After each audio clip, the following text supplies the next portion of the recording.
The Zen Doctor with Dr Stephen Simpson.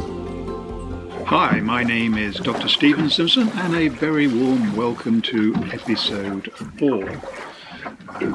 I'm moored on my boat again, as you can probably hear, and the subject today is Facebook is born. And if we go back about 50,000 years ago, when I refer to Facebook, that's a generic term for communications, modern communication, the communication revolution. And around about 50,000 years ago, nobody knows exactly when, our mouths evolved, our throats evolved, our brains evolved, and we started learning to talk to each other, which on the one hand was absolutely brilliant, but on the other hand was probably about the dumbest thing that we've ever done. So in this episode, you'll hear me explaining how we were able to communicate with others, organize other people, manipulate other people sometimes, and build ourselves stuff. So this was also the start of the building revolution. Well, I hope I've whetted your appetite for what's to come. Just remember, if you can find the Zen mindset and put your head in the right place, the rest of your body will follow, and funnily enough, a lot of life will follow as well, whatever your life consists of. So, time to put the boat to bed, record the main part of this episode, and then put myself to bed. So, please be patient for a couple of seconds, and I'll be right back.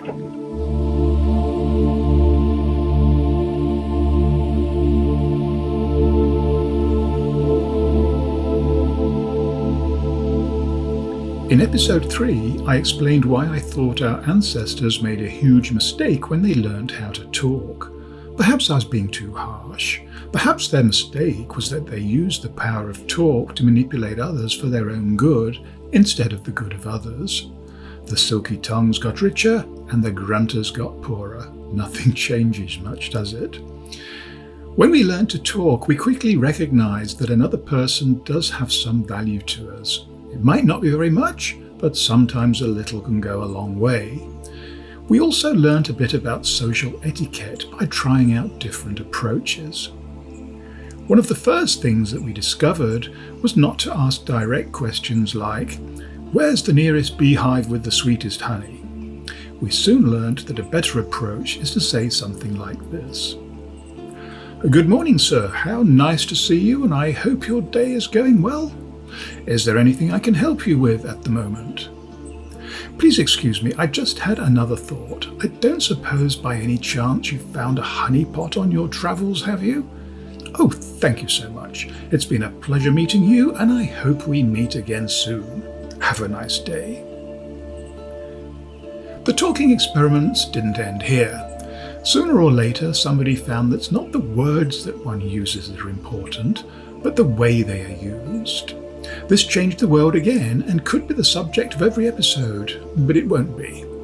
In a nutshell, it's the secret of hypnosis. We're all hypnotists to a greater or lesser extent, and some people are incredibly gifted in this area. The best hypnotists are often given fancy titles like persuasion and influence experts or communication specialists. They wouldn't see it this way, but very often they tell lies. And much of our success as a species is due to our outstanding ability to lie to each other. Why on earth is this skill so important to our success? Because it can help us build a house. Before we could speak, life was a lot simpler. It was the good old days, as those who embrace nostalgia might say. We didn't do much thinking, and the danger of overthinking is a familiar topic in my chats with people. Mr. and Mrs. Caveman knew when they were hungry, and so went out to gather some berries or kill and eat whatever was unlucky enough to cross their path. When they were cold, they built a fire to keep warm. Tasks like this took up most of the day, and so with nothing to talk about, there was not much to think about either. However, when we did learn to talk to each other, we found a way of encoding our formless thoughts into something consciously tangible. We also found from our early conversations that other people sometimes have something that we wanted.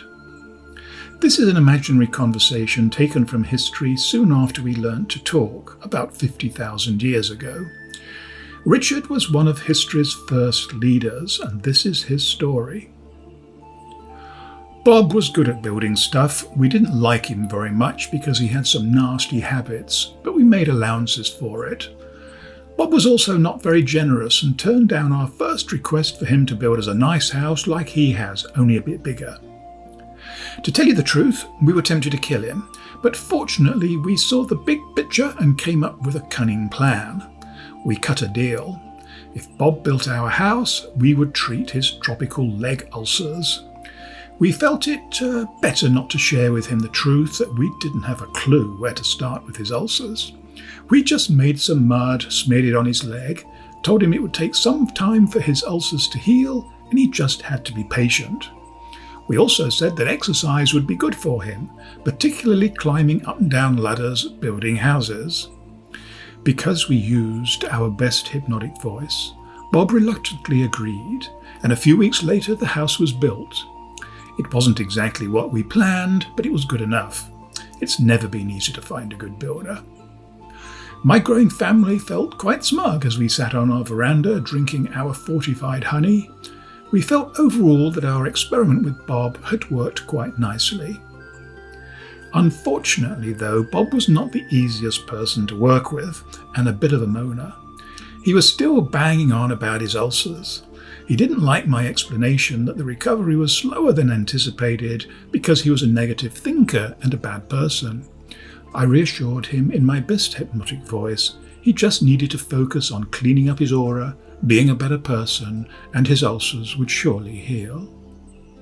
Overall, we recognised that whilst you can't please everybody all the time, the experiment had been so successful that it was certainly worth trying out on a few other people. To cut a long story short, within the space of 2 years, we had made our own tribe of exactly 150 people. They all had valuable skills to offer the tribe, which was why they were still alive. I was the president because I was the best qualified and the oldest in my family. My family held all the lesser government jobs. When something sounds too good to be true, I soon learnt to my cost it usually is. Just when things with our tribe were going so nicely, we had an outbreak of what we would later call trouble at mill. Apparently, a few youngsters had got together and decided that they could do a better job than me. Can you believe it? My tolerance is legendary, but I have to say that I found their behaviour unacceptable. I'll spare the gruesome details, but let's just say that sometimes one has to be firm but fair. To remain mindful that one of the secrets of influence is to punish traitors without mercy, to scare the living daylights out of everybody else. However, I no longer rested so easily in my bed at night, because I had an uncomfortable feeling that whilst I might have dealt with this small rebellion, it would probably not be the last one. I needed to come up with another cunning plan.